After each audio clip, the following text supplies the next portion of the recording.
Once a month, the boneless arrives on the tide. It's a force of nature, like quicksand. You can't reason or argue with it. All you can do is barricade your home and stay indoors. Us islanders know when it's coming. We recognize the signs. Now and again, an outsider comes to visit and brushes off the warnings. They think we're all simpletons, or in some sort of crazy cult. When I was a kid, maybe 7 or 8, a rich man from the mainland laughed in my mom's face when she told him the boneless was on its way. Mom said half the island warned him to stay inside, but he didn't listen. He even boasted about how he was gonna leave his bedroom window open that night, acting all smug like he was proving how stupid we were. Now, the nurses wipe his ass and spoon feed him 3 times a day. It's hard to get away from the island. As a girl, I dreamed of leaving, of seeing the world. But Mom got sick and someone had to take care of her. So, I quit school. Next thing I knew, I was grown and married to another islander, a fisherman. Fast forward a few years, married life didn't turn out quite how I'd envisioned. Unfortunately, Mom had a very what will the neighbors think attitude. See, here on the island, fishermen are well thought of. They're like royalty, and it means divorcing one is like a cardinal sin. Mom buys into the whole shtick, of course. It's hardly surprising. She was married to a fisherman for 20 years. Unfortunately, it meant that any time I tried to talk with her about my problems, she took my husband's side. "Oh, he's out on a boat all day working hard," she'd say. "I'm sure he doesn't mean it. He's just stressed. I had the same problem with your father. Things will get better soon. Just wait and see." When I'd turn up on her doorstep with a busted lip or bruised neck, she'd brush it off. "Oh, the storms took a turn for the worse. I'm sure it's tough for him out on the waves. I'm sure his mood will pick up where the weather does. Just wait and see." Wait and see, wait and see. That was her answer to everything. I was sick of waiting and seeing, and I was sick of my husband, and the whole damn island. All I wanted was a fresh start. For years I dreamed of doing something, anything to change my situation, to get out of my rut. Well, tonight, it finally happened. The day started with a passive-aggressive note from my husband. "Go down to the market, get some supplies, and tidy the house. It's arriving tonight. I'll be at the docks until sundown." Figures. The fishermen are always the first to know. I remember when I was a kid, Dad would take me out on his boat and point to the rainbow-colored sparkles sitting on the waves. That's how we knew the boneless was due for a visit. At midday, I went down to the high street. The islanders were in an uproar. All the merchants wanted to close up early and get home safe, but the shoppers were desperately trying to secure some last-minute provisions. I wandered from store to store, fighting my way through the crowd, picking up the essentials. At the pharmacy, I asked the cashier for some sleeping pills. Told him they were for my mom. She always has trouble sleeping when the boneless is here. Poor thing. He rang them up. "You best rush home and get locked up as soon as possible. It won't be long now." "I will. And give your husband my regards. This time of year, there's nothing out at sea but choppy waters and dangerous winds. Lord knows he needs a decent meal and a warm bed at the end of the day." I brushed my hair back, exposing the black eye my husband gave me for talking back last night. For a fraction of a second, a flicker of concern flashed across the pharmacist's face. Then, he looked away and started restocking shelves. I resisted the urge to laugh, as if anyone would ever dare speak a word against a fisherman. We said our goodbyes. Then I started home. Along the way, as I walked along the coastal path, I stopped to watch the ocean waves. Above the surf, rainbow colors sparkled, twisted, and twirled. I stood there in a trance-like state, contemplating what I was about to do. An elderly man gave me a nudge on the shoulder. I nearly screamed. Best not to hang about, he said. There's not much time left. Get home quickly. Don't dawdle. Yes, thank you. I sighed. Further inland, police officers wandered along the cobblestone streets, screaming at people to get indoors. 2 of them broke up a gathering of teenagers and shooed them off. I entered my house making sure that it was properly secured, then cleaned it from top to bottom. When everything was ready, I went into the bathroom and practiced my smile. It looked ingenuine, although that was nothing new. I didn't think my husband would notice, or care. Honey, would you like a glass of whiskey? I said to my reflection. My voice sounded high and peculiar. I cleared my throat. Honey, would you like a glass of whiskey? I said to my reflection. My voice sounded high and peculiar. I cleared my throat. I heard someone say there'd been some choppy waters lately. I thought you might appreciate a little reward for all your hard work. Much better. I waited for my husband, glancing at the clock every now and then. He wandered through the door a little after 5 and locked the front door. Without saying a word, he tossed me his gear. I hung it up in the closet while he wandered around the house, checking everything was properly secured. Experience had taught me it was best to wait for him to get settled before saying anything. He sat in the armchair by the fireplace and kicked off his boots. Tired? I asked. Course, I'm tired. What's for dinner? How's cod sound? With some potatoes and peas? He held a newspaper in front of his face.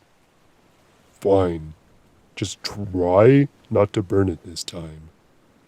I took the steps down to the cellar and flicked on the light switch. Pressed against the stone wall was the freezer. At the far end of the room were the double doors that opened onto the street, held together by a metal chain and padlock, the key to which hung from a nail in the wall. I lifted some cod out of the freezer and tucked it under my arm. I carried it into the kitchen, got everything ready, and shoved it in the oven. Then I poured my husband a glass of whiskey, ground up 3 sleeping pills, and mixed them with his drink. I brought it to him. He turned the paper downward and raised an eyebrow. I heard someone down at the market talking about choppy waters. I thought you might appreciate a little reward for all your hard work. He lifted the glass, downed it in one, then snapped his fingers for another. For a while, I darted back and forth between the kitchen and the dining room, doting on him. When he finished the second glass, I poured him a third, then a fourth, and a fifth. Once dinner was ready, I set 2 plates and lit a few candles. We didn't talk. We ate. Occasionally his head nodded back and forth. I held my breath each time. Unfortunately, he kept snapping out of it. He'd shake it off, then return to his food. After he finished the main course, I fetched him a piece of strawberry pie, plus 1 last drink mixed with 2 more pills for good measure. He gulped it down without so much as a thank you. For a few moments, we sat in silence. Sweat beaded down my face. Eventually, he took himself into the sitting room, back to his favorite armchair. The clock above the mantelpiece chimed. It was getting late. The boneless would arrive any minute now. I was cutting it close. Real close.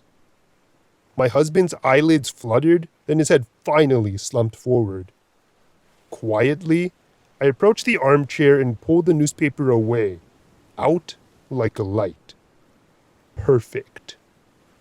I grabbed my handbag and coat, then raced to the front door and unlocked it. I didn't have much time. The street reeked of rotten flowers and spoiled flesh. The aroma was so intense it stung my nostrils. I took a deep breath, held it, then walked forward. There came a sickening splat from the end of the street. For a fraction of a second, I looked over and saw it. The boneless.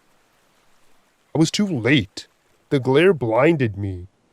As I held up my hand to shield my eyes from the light, I had the most wonderful feeling of serenity. A knowledge that everything would be all right and that I wouldn't have to worry about my husband or the island ever again. Soon it would all be over. My hand trembled. "No," screamed a voice in the back of my head. "It's a trick." I'd taken several steps forward without realizing it. With a deep breath, I turned away. A chill ran down my spine as I became aware of a horrible writhing sound, like bugs crawling over one another. I raced back to the front door and tried to slam it, but I couldn't. Something blocked the frame. A slimy, luminous white blob spilled through the gap. I didn't dare directly look at it. Not again. The door creaked open as the blob expanded, filling the space between the door and frame. With my eyes facing forward the entire time, I raced down the hall. From the sitting room, there came a loud thud. I opened the door. My husband was on the floor, a puddle of drool leaking from the corner of his mouth onto the rug. The room lit up as the writhing sound followed me. I bit my bottom lip, clenched my fists. I saw the glow of the boneless reflected in the picture's frames mounted above the fireplace. The stench was so strong, it made me dry heave. There was no escape.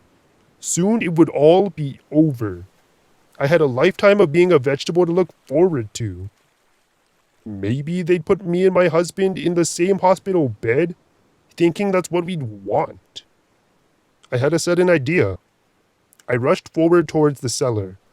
My husband stirred. The last thing I saw before exiting the room was him shaking his head. He screamed, but not for long. His voice quieted, then became a terrible gurgle. I resisted the urge to look back. I made my way down the steps into the cellar where I grabbed the key mounted beside the doors. My hands trembled so violently it took 3 attempts to get the key in the padlock. The writhing sound grew louder and louder until it was with me in the room. I unlocked the padlock, then unwrapped the chain from the handles. For a moment, I felt something warm and pulsating touch the back of my ankles. My whole body shivered. At the last possible second, I pushed open the double doors and climbed onto the street.